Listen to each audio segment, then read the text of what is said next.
Hello student, आज की video UP board class 12 के बच्चों के लिए हिंदी में देख लीजिए। 15 नंबर पका होगा केवल इसी वीडियो से। जितने भी बच्चे बोर्ड एग्जाम 2023 देने वाले हैं, तो आज की इस वीडियो में देखिए बोर्ड पेपर में 2023 में 100% पूछा जाएगा। जो आज की इस वीडियो में हम प्रश्न बताएंगे, 100% गारंटी ले रहा हूं। तो वीडियो को शुरू से बस अंत तक देखते रहना है। आज चैनल पर नए तो सब्सक्राइब करके वीडियो को लाइक करके अंत तक समझ लीजिए। आज की इस वीडियो में केवल आपको हम 7 टॉपिक से 15 नंबर का क्वेश्चन तैयार कराएंगे।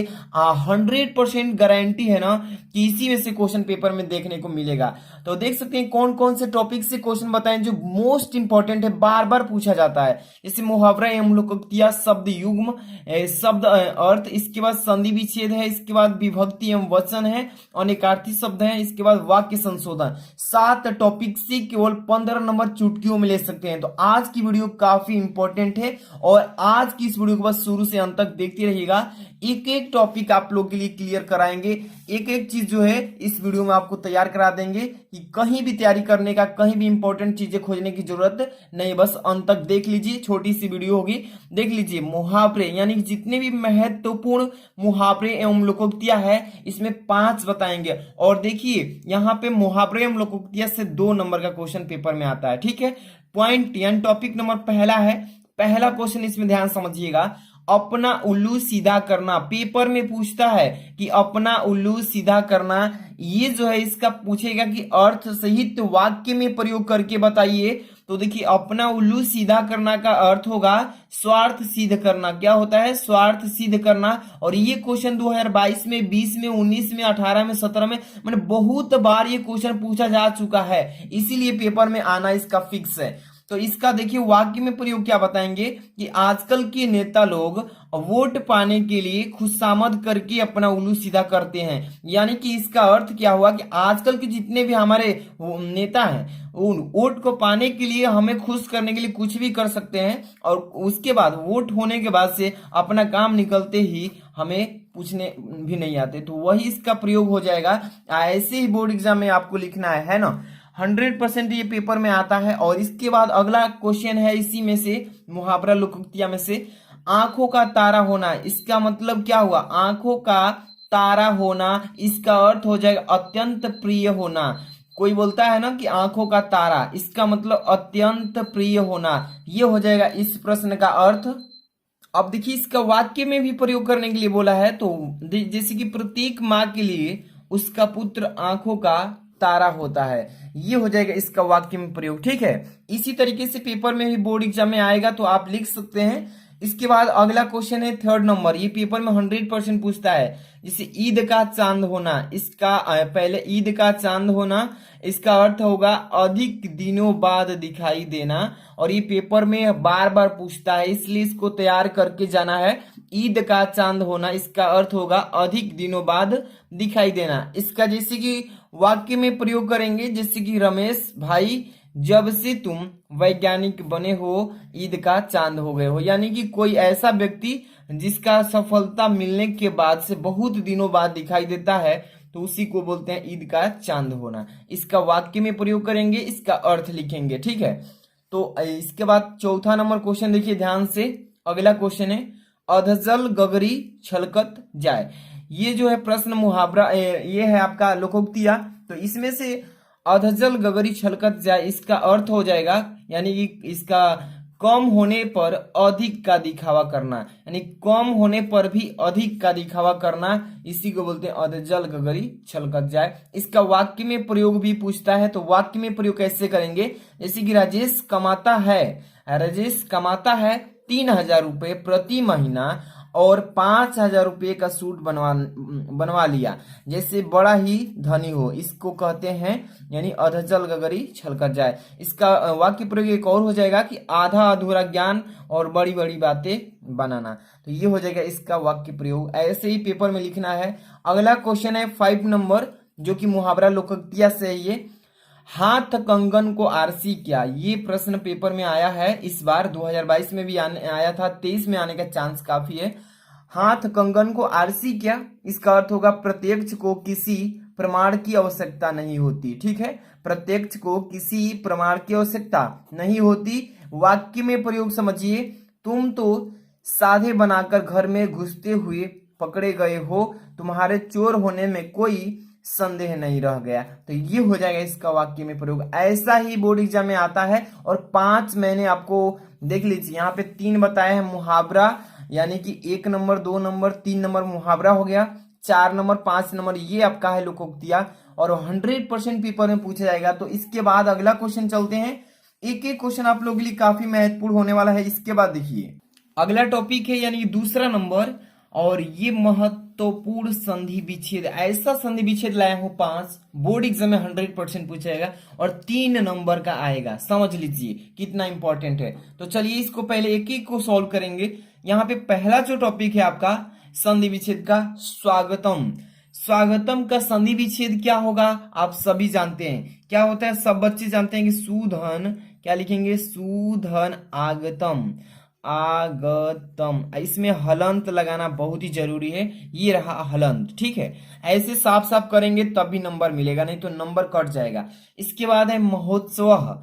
लास्ट में अ की मात्रा है ना, तो लास्ट में संधि विच्छेद में अ की मात्रा होना चाहिए। और अगर ऑप्शनल आता है अ की मात्रा में नहीं लगाते हैं, ठीक, तो गलती हो जाएगा। इसलिए समझिए कि एक चीज को, महोत्सव का संधि विच्छेद क्या हो जाएगा, महाधन, महाधन उत्सव, उत्सव। इस तरीके से अ की मात्रा लास्ट में होना चाहिए, ठीक है। इसी तरीके से आपको बनाना है। एक भी गलती करेंगे, अ की मात्रा छोड़ देंगे तो ऑप्शनल आपका गलती हो जाएगा। इत्यादि लिखा है, इसके बाद तीसरा नंबर इत्यादि, ध्यान समझिए। तो इस इत्यादि का संधि विच्छेद क्या हो जाएगा, इति, इति अधन आदि, ठीक है ना, इति धन आदि। इस तरीके से बनाएंगे, एक एक चीज को समझते चलिए। इसके बाद हिमालय, हिमालय अ की मात्रा लगा है, तो इसका क्या हो जाएगा संधि विच्छेद, हिम, क्या हो जाएगा, हिम हो जाएगा, अधन आलय हो जाएगा, आलय, ठीक है। इस तरीके से बना लेना है, एक एक चीज समझिए। इसके बाद है रमेशः। रमेशः का संधि विच्छेद क्या होगा, तो ध्यान समझिए, रमाधन क्या होता है, रमाधन ईसह, ईसह। इस तरीके से आपको बनाना है। तो जितने भी मैं 5 बताए हूं संधि विच्छेद, 100% तैयार रहिए कि इसमें से पेपर में आएगा। तो तैयारी कर लीजिए, ऐसे ही लिखेंगे, एक भी नंबर नहीं कटने वाला है। इसके बाद टॉपिक नंबर आपका है नेक्स्ट, यानी कि 3rd नंबर। ये काफी इंपॉर्टेंट है टॉपिक आपका, और ये जो टॉपिक है आपका 2 नंबर का पेपर में पूछा जाता है। समझ लीजिए कितना इंपॉर्टेंट है। यहाँ पे 5 बता रहा हूं और 5 को समझ लीजिए। विभक्ति एवं वचन, यानी कि कौन सा विभक्ति होगा, आत्मने पहला नंबर क्वेश्चन है। आत्मने कौन सी विभक्ति है और कौन सा वचन है। तो आत्मने वाला जो क्वेश्चन है, ये 2020 में, 22 में, 17 में ऐसे बहुत बार पूछा गया क्वेश्चन है, इसीलिए इसको लाया गया है। तो आत्मने जो है आपका विभक्ति है, चतुर्थी विभक्ति और एक वचन में आता है। तो यहां पे लिख लेंगे चतुर्थी विभक्ति हो जाएगा और वचन में एक वचन हो जाए, एक वचन। इस तरीके से इसका करेंगे, ठीक है। इसके बाद अगला है प्रश्न आत्मनि। ध्यान समझिए, ये आत्मने था, ये आत्मनि है, ठीक है। तो एक एक चीज पर अगर ध्यान नहीं देंगे तो गलती हो जाएगा। तो आत्मनि जो है ये आपका सप्तमी विभक्ति में आता है और द्विवचन में आता है। क्या आता है, सप्तमी विभक्ति हो गया और वचन हो जाएगा द्विवचन। कौन सा, द्विवचन, ठीक है।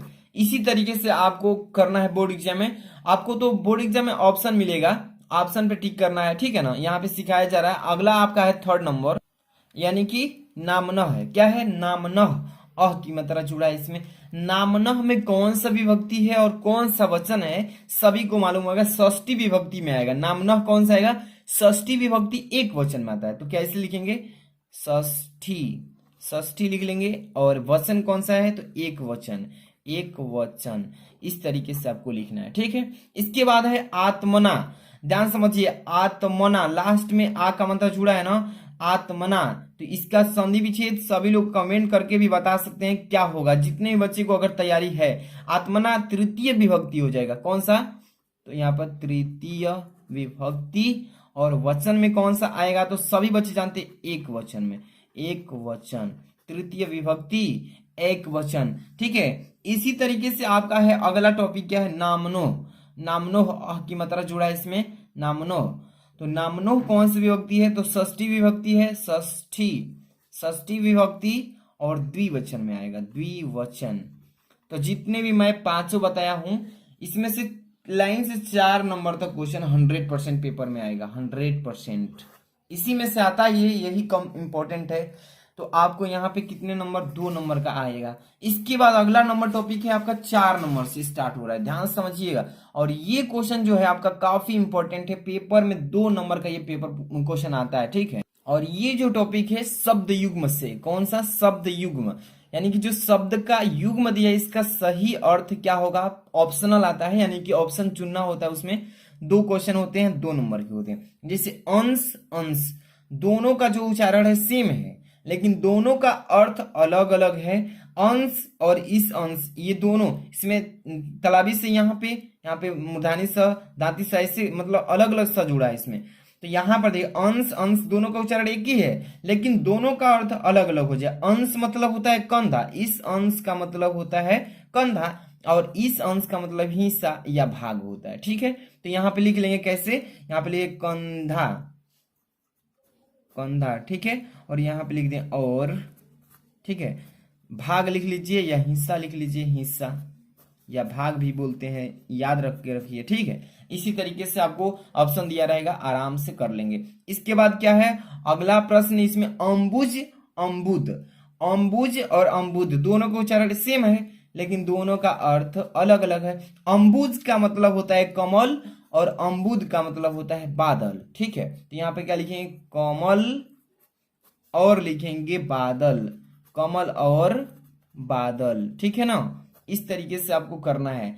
अगला है आपका 3rd नंबर अनल, इसके बाद है अनिल, अनल, अनिल, इस दोनों का जो उच्चारण है थोड़ा थोड़ा अलग है, लेकिन दोनों का अर्थ पेपर में पूछा जाता है। अनल का, अनिल का अर्थ क्या होगा, अनल का मतलब होता है अग्नि, अग्नि का मतलब आग, अनिल का मतलब होता है वायु यानी कि हवा, तो ठीक है। तो आग और क्या लिखेंगे, आग और वायु लिख लीजिए या हवा लिख लीजिए, ठीक है। इस तरीके से करना। इसके बाद है श्रवण, यहां पे देखिए ध्यान समझिएगा, श्रवण और श्रवण ये दोनों अलग अलग, मतलब उच्चारण थोड़ा एक जैसा है, लेकिन दोनों का जो अर्थ है ये अलग अलग होगा, ठीक है। श्रवण और श्रवण, इसका क्या हो जाएगा, ध्यान समझिए।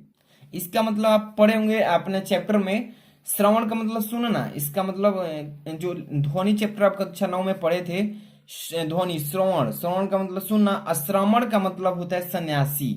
तो यहाँ पे लिख लेंगे सुनना, सुनना, और इस श्रवण का मतलब हो जाएगा सन्यासी, सन्यासी, ये रहा सन्यासी, ठीक है। इसी तरीके से करना होता है। इसके बाद है आपका लास्ट में 5 बता रहे, तरड़ी, और इसके बाद है आपका तरुड़ी, तरड़ी और तरुड़ी ये पेपर में 100% पूछता है, इसलिए इसको आप तैयार करके ही जाना। तरड़ी का मतलब क्या होता है और तरुड़ी का मतलब क्या होता है, देखिए तरड़ी का मतलब होता है आपका सूर्य, और तरुड़ी का मतलब होता है नाव, ठीक है। तो यहाँ पे लिखेंगे सूर्य तथा, चाहे और लिख लीजिए, और नाव। ये हो गया आपका शब्द युग्म। टोटल कितने हैं, 5, 2 नंबर फिक्स है, 100% पेपर में पूछता है। इसीलिए मैं आपको बताते चल रहा हूँ, एक एक क्वेश्चन आपको तैयार करके रखना है, ताकि कोई भी वीडियो, कोई भी क्वेश्चन अगर आ जाए तो आप इसमें मतलब छोड़े ना। अगला है आपका टॉपिक नंबर 5, जो कि 2 नंबर का, इसमें से भी आएगा, और ये है शब्द युग्म। 5 स्टेप बताएंगे, 100% पेपर में देखने को मिलेगा। जिसे पहला है अंबर, और एक शब्द का 2 पर्यायवाची बताना होता है पेपर में। अंबर, जैसे अंबर का मतलब होता है आकाश, वस्त्र, वही लिख देंगे, आकाश लिख दीजिए, आकाश, कमा लगा के वस्त्र।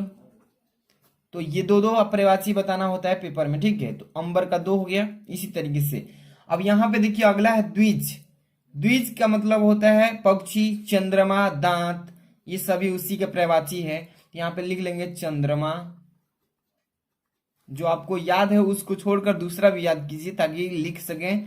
इसके बाद दांत भी लिख सकते हैं, ठीक है। 2 ही बताना है। इसके बाद है पतंग, तो देखिए काफी इंपॉर्टेंट ही आपको सिलेक्ट करके बताया जा रहा है। पतंग का आपको पर्यायवाची यानी कि शब्द का अर्थ बताइए। तो सूर्य भी होता है, पक्षी भी होता है, पारा भी होता है, नौका, विष्णु भी होता है। तो इसमें से किसी 2 को ही बताना है। इसे सूर्य लिख लीजिए, पक्षी लिख लीजिए, ठीक है। इस तरीके से आपको लिखना है। इसके बाद है आपका मित्र, तो ये जो है ना काफी इंपॉर्टेंट है मित्र, ये पेपर में देखने को मिलेगा। तो आप बोलेंगे कि 100% यही आया है, ठीक है। तो इसको अच्छे से तैयार करके रखना है आपको। तो आप तो जानते हैं कि मित्र का दोस्त भी कहते हैं, शाखा भी बोलते हैं, सूर्य भी बोलते हैं। तो यहाँ पे सूर्य लिख लीजिए, एक लिख लीजिए दोस्त। ये हो गया आपका मित्र का दो शब्द, ठीक है। इसी तरीके से वर लिख लीजिए, वर का मतलब होता है दूल्हा, ठीक है। एक सुंदर भी होता है, सुंदर। इस तरीके से 5 इंपॉर्टेंट हम आपको क्या बचे हैं, अनेकार्थी। मतलब कि यहाँ पर देखिए एक शब्द के मतलब कि यहाँ पर बोलते हैं शब्द का अर्थ दो दो बताना था, एक शब्द के दो दो अर्थ बताना था। ये हो गया आपका पर्यायवाची। इसके बाद अगला टॉपिक है आपका 6 नंबर, जो कि काफी इंपॉर्टेंट है और इसमें से भी पेपर में कितने नंबर के, 2 नंबर के पेपर में पूछे जाएंगे। तो आप इस वीडियो को जितने बच्चे लाइक नहीं किए लाइक भी कर दीजिए, चैनल पर नए तो सब्सक्राइब भी कर लीजिएगा, ताकि कोई भी वीडियो मिस ना हो। ऐसी वीडियो जितने भी आती रहे। देखिए सबसे पहला है यहाँ पे अनेकार्थी शब्द से 2 प्रश्न पूछे जाएंगे पेपर में। जिसे कोई जीत ना सके, जिसको कोई जीत ही ना सके उसे क्या बोलते हैं, ये पेपर में पूछा गया था। अजेय बोलते हैं उसको, क्या बोलते हैं, अजेय। जिसे कोई जीता ना जा सके उसे बोलते हैं अजेय। इसी तरीके से पेपर में आएगा और ऑप्शन दिया रहेगा, उसमें से ऑप्शन में से आपको चुनना होता है, ठीक है। अब यहाँ पर जिसका ज्ञान अत्यंत कम हो, जिसका ज्ञान ही बहुत कम हो, थोड़ा जानने वाला को क्या बोलते हैं, अल्पज्ञ बोलते हैं। क्या बोलते हैं, अल्पज्ञ। इसका मतलब अल्प ज्ञान, बहुत कम ज्ञान, ठीक है, अल्पज्ञ ज्ञान बोलते हैं उसको। ईश्वर में विश्वास रखने वाला को क्या बोलते हैं, ईश्वर में जो विश्वास रखता है, ईश्वर पर विश्वास करता है, उसको आस्तिक बोलते हैं। क्या बोलते हैं, आस्तिक, ठीक है। इसको आस्तिक बोलेंगे, यहाँ पे आस्तिक लिख लेते हैं, आस्तिक बोलते हैं। सत्य में जिसका विश्वास हो, जिसका सत्य में विश्वास हो उसको बोलते हैं सत्यनिष्ठ। क्या बोलते हैं, सत्यनिष्ठ। यहाँ पे लिख लेंगे ऐसे ही, सत्यनिष्ठ, ठीक है। अनुकरण करने वाला, इसका मतलब होता है देखा देखी करने वाले को अनुकरणीय बोलते हैं। क्या बोलते हैं, अनुकरणीय। अनुकरण अनुकरण करने योग्य को क्या बोलते हैं, अनुकरणीय। यानी कि देखा देखी जो करता होगा उसी को बोलते हैं अनुकरणीय, ठीक है। इसके बाद है आपका लास्ट टॉपिक 7 नंबर, और इसमें से भी 2 नंबर के पेपर में क्वेश्चन पूछे जाएंगे और इसी को बोलते हैं वाक्य संशोधन। वाक्य संशोधन का मतलब वाक्य गलत दिया रहेगा, इसको सही करके अपने से इसको लिखना होता है। जैसे कि कृष्णा और राधा नृत्य कर रहे हैं, तो कृष्णा और राधा नृत्य मतलब होता है नाचना, कर रहे हैं मतलब नाच रहे हैं। तो यहाँ पे गलती लिखा है, इसका मतलब इसको सही करना है। तो राधा और कृष्णा नृत्य कर रहे हैं, तो राधा और कृष्ण नृत्य कर रहे हैं। यहाँ पे एक चीज गलती है, कृष्णा और राधा लिखा है, तो पहले कृष्णा नहीं होता, पहले राधा लिखा जाता है तब कृष्णा लिखा जाता है। तो क्या लिखेंगे, राधा और कृष्णा। यहाँ पे लिखेंगे कृष्णा, राधा और कृष्ण। कभी भी आपको स्त्रीलिंग से लिखा जाएगा, ये आप कभी सुनते हैं राधे कृष्ण, तो राधा और कृष्ण नृत्य कर रहे हैं, ठीक है। यहाँ पे लिखेंगे नृत्य मतलब होता है नाच रहे हैं, नाच कर रहे हैं, नृत्य कर रहे हैं पर एक बिंदु रहेगा तब जाकर के सही होगा। इसी तरीके से बनाना है। इसके बाद है अगला, चाटा लगते ही उसका आंसू निकल पड़ा। चाटा लगते ही उसका आंसू निकल पड़ा, ये पेपर 2020-22 में पूछे गए क्वेश्चन है। यानी कि इसको सही करना है तो बताएंगे कि चाटा लगते ही उसके आंसू निकल पड़े। यहां पर चाटा लगते ही उसका आंसू नहीं, उसके आंसू निकल पड़े। यहां पे लिखेंगे चाटा लगते ही उसके आंसू, यहां पे उसका लिखा है, उसके लिखेंगे, उसके आंसू निकल पड़े, आंसू निकल पड़े। यहाँ पे पड़ा है, 2 मिस्टेक्स पाए गए, का डा रे के, ठीक है। इसी तरीके से बनाना है। अगला क्वेश्चन है 3 नंबर, मैं भोजन कर लिया हूं। ये लिखा है मैं भोजन कर लिया हूं, इसका देखिए काफी इंपॉर्टेंट है, बार बार पेपर में पूछ रहा है। मैं भोजन कर लिया हूं, तो यहाँ पे मैं नहीं होगा, मैंने भोजन कर लिया है, मैंने भोजन कर लिया है। यहाँ पे बनाएंगे कि मैंने भोजन कर लिया है, ठीक है। इस तरीके से बनाना है। इसके बाद 4 नंबर काफी इंपॉर्टेंट क्वेश्चन है, एक पुरुष और एक स्त्री जा रही है। तो देखिए एक पुरुष भी है एक स्त्री भी है, लिखा लास्ट में जा रही है। तो इसमें क्या अशुद्ध है आपको बताना है। तो यहां पे लिखेंगे कि एक पुरुष और एक स्त्री, ठीक है ना, एक स्त्री जा रहे हैं, जा रही है नहीं होगा, क्या होगा, जा रहे हैं। ठीक है, इस तरीके से शुद्ध करना है। 5 नंबर, पुत्री पराया धन होता है। इसमें लिखा है कि पुत्री जो है पराया धन होता है। ये पेपर में 2019 में 20 में 21 22 में काफी बार पूछा जा चुका है कि पुत्री पराया धन होता है। ये अशुद्ध है, इसको शुद्ध करना है। पुत्री पराया धन होती है, यहाँ पे लिखेंगे पुत्री पराया धन होती है। यहाँ पे होता है लिखा है अशुद्ध वाक्य, इसको शुद्ध करना था होती है। इसी तरीके से जितने भी आपको इंग्लिश के भी मोस्ट इंपॉर्टेंट क्वेश्चंस हैं, केमिस्ट्री के न्यूमेरिकल्स हैं, फिजिक्स के न्यूमेरिकल हैं, सभी सब्जेक्ट की आपको बेस्ट तैयारी यहाँ पे कराया जाएगा इस चैनल पे। और आपको साथ में पीडीएफ भी दिया जाएगा फ्री में, एक भी रुपया कॉस्ट उसका नहीं लगेगा। आपको करना क्या है, जितने भी बच्चे वीडियो को लाइक कर दीजिए फटाफट से, और चैनल पर नहीं तो सब्सक्राइब कर लीजिए, क्योंकि जितने भी वीडियोज मैं बनाऊं आप सबके लिए काफी नोटिफिकेशन सबसे पहले मिले। नोटिफिकेशन जरूर दबा लीजिएगा, ऑल नोटिफिकेशन क्लिक करके। और पीडीएफ पाना चाहते हैं इसका, वीडियो के डिस्क्रिप्शन एरो कोना पर देखिए, दाहिनी तरफ कोना पे एरो, उसको क्लिक करेंगे, जैसे जाएंगे नीचे लिखा होगा टेलीग्राम लिंक, और नीचे एक ब्लू लिंक होगा, उस ब्लू लिंक पर जैसे ही क्लिक करेंगे आपको टेलीग्राम में ज्वाइन कर देगा। वहीं पर जाएंगे जैसे ही, वहां पर पीडीएफ बहुत सारी मिलेंगी। ठीक है, मिलता है नेक्स्ट वीडियो में। Thanks for watching.